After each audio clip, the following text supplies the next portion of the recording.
မင်္ဂလာပါကျွန်တော်အခု OBS ထဲမှာစာတန်းထိုးတွေဘယ်လိုလုပ်ရမလဲဆိုတာကိုပြောပြသွားမှာပါ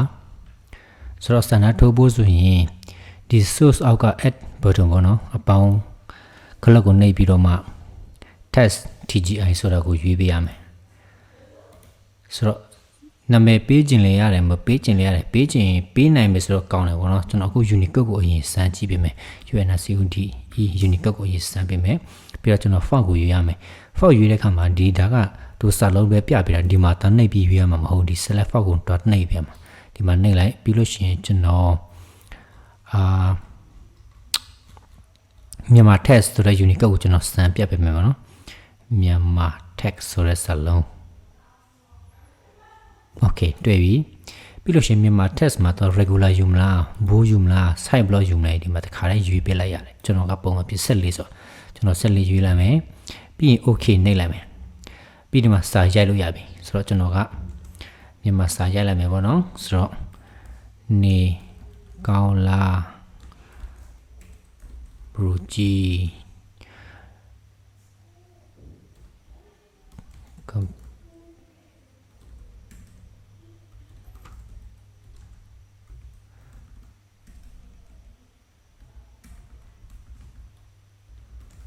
Okay ပါနော်ဆိုတော့ဒီမှာနေကောင်းလာဘရီကဘာကြီးအဖျားနေပြီဘာညာပါနော်ကျွန်တော်မြန်မာ Unicode လို့ကျွန်တော်ရိုက်တာဒါ Unicode ရိုက်ပြီးတုံးလို့ဆိုတော့ဒီမှာတော့မကြည့်နဲ့ဒီမှာကြည့်တော့မမှန်ဘူးအပွားခုလို့ကြည့်ရမှာဆိုတော့ဒါကဟိုးဒီမှာလာပေါ်နေမယ်ပေါ့နော်စာလုံးကကျွန်တော်ရိုက်ထားဒီမှာလာပေါ်နေမယ်ဆိုတော့ဒီမှာအသေးလို့နေဆိုရင်ရတဲ့ကိစ္စမရှိဘူး select font ထဲကိုပြောက်ဝင်လိုက်ပြီး site ပြန်ရွေးလိုက်ဥပမာအနေနဲ့ကျွန်တော်တို့ at least 24လောက်ထားကြည့်အောင် Okay နေတည်တယ်ဆိုရင်90 Okay ဆိုတော့စိတ်ကြိုက်ခေလို့များပြဿနာမရှိတော့ဒီက font ကဘယ်လောက်ပဲတည်တည်ဘယ်လောက်ပဲကြီးကျွန်တော်တို့ပြီးကြလို့ရှိပြန်ချိန်လို့ရတယ်ဆိုတော့ဒါကUnicode နဲ့ကျွန်တော်ရိုက်ကြည့်တာမလို့ဆိုတော့စာလုံးကိုcolor ပြရွေးမယ်ဆိုရင်ဒီမှာ color ဆိုတာရှိတယ်တခုပြီးတော့ဒါကကုတ်မလို့ဆိုတော့ဒီမှာနှိပ်ရမှာမဟုတ်ဘူးတိထားမှာကဒီမှာ select color ကိုရွေးရမယ်ဆိုတော့ဥပမာဒါကအဖြူရောက်ထားလို့ကျွန်တော်တို့ကအဝါရောင်ရွေးကြည့်အောင်Okay ပေးလိုက်ဆိုတော့အဝါရောင်ဖြစ်သွားပြီဆိုတော့အဝါရောင်ဖြစ်သွားတဲ့ခါမှာဒီလိုမျိုးကျွန်တော်ဒီစလုံးကရှင်းထင်းနေအောင်ဖြစ်ချင်တာလားဒါမှမဟုတ်ရင်နည်းနည်းလေးမွဲလေးလားဆိုဒီမှာရှိတယ်ဒီ opacity ဆိုတာရှိတယ် opacity ကိုချိန်ပေးလိုက်ရောပဲဘယ်လောက်မွဲမယ်ဘယ်လောက်ရှင်းလဲဆိုတော့ဒီပုံမူတည်တယ်တခုနောက်တစ်ခုက background color ပေါ့နော် background ထည့်ချင်ရတယ် back မထည့်ချင်လည်းရဆို background ထည့်ချင်တဲ့တူတဲ့ပုံမှန်နေနဲ့ကျွန်တော်ထားပြီးမှစမ်းပြမယ်ကျွန်တော် background ကိုအပြအောင်ထားကြည့်အောင်အပြောင်းပြမယ်ရွေးမယ် Okay ပြီးပြီဆိုတော့ background ရွေးပြီးခါမှာ background မထွက်သေးဘူးဗျမထွက်သေးဘူးဆိုတော့ဒါမားတယ်လားဆိုမဟုတ်မှန်နေတော့ဒါပေမဲ့ဒီ background opacity ကိုတက်ချက်တင်ပေးရမှာတော့ဒီလိုတင်ပြီးမှတက်လာတာဆိုမှ background တက်လာပြီအပြရအောင်ဒီမှာလည်းကြည့်လို့ရတယ်ပြောင်းတက်လာပြီနောက်ဘာတွေလှုပ်လို့ရသေးလဲဆိုရင်alignment ဆိုတာကဘယ်ကပ်မလားညာကပ်မလားအပေါ်ကပ်မလားအောက်ကပ်မလားဆိုတဲ့အကုန်ရွေးလို့ရသေးတယ်တခုနောက်တစ်ခုကဘာတိုက်ရွေးလို့ရတဲ့ outline ဆိုတာက Photoshop ထဲမှာဆို stroke ပေါ့နော် stroke နဲ့တူတယ်ဆိုတော့ outline ကဘာအရောင်သုံးမလဲအဖြူရောင်လားဆိုကျွန်တော်ဒီမှာမဟုတ်ဘူးနည်းနည်းတိတာထင်ရှားကျွန်တော်အနီရောင်ရွေးခြင်းပဲပြီး outline ကိုဘယ်လောက်ထားမလဲဆိုရင်ကျွန်တော်ကဒီမှာတင်လိုက်မယ်နော် Okay တက်လာပြီဆိုတော့ဒီမှာဒါကtest တွေကိုအဓိကအခြေခံအဖြစ်ဒီလိုမျိုးရွေးလို့ရတယ်ဒီလိုမျိုးလုပ်လို့ရတာပေါ့နော်ဒါကကျွန်တော် Unicode နဲ့စမ်းပြတာဆိုတော့ကျွန်တော်ပြောခဲ့တဲ့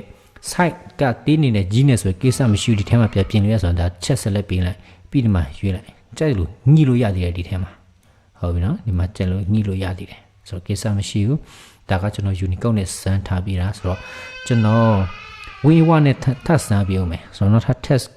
TGI ပဲပြန်ရွေးမယ်ပြီးတော့မှ Win ဆိုကျွန်တော်နာမည်ပေးလိုက်မယ်နော် Win ပေးလိုက်မယ်ပြီး font ပြန်ရွေးမယ် Win1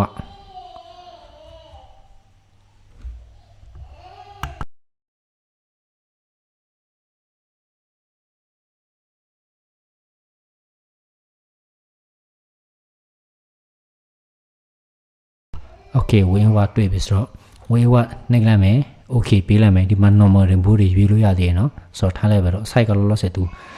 default site ပဲကျွန်တော်ရွေးပေးကြည့်အောင်ဆိုတော့ရေးကြည့်မယ်နေကောင်းလား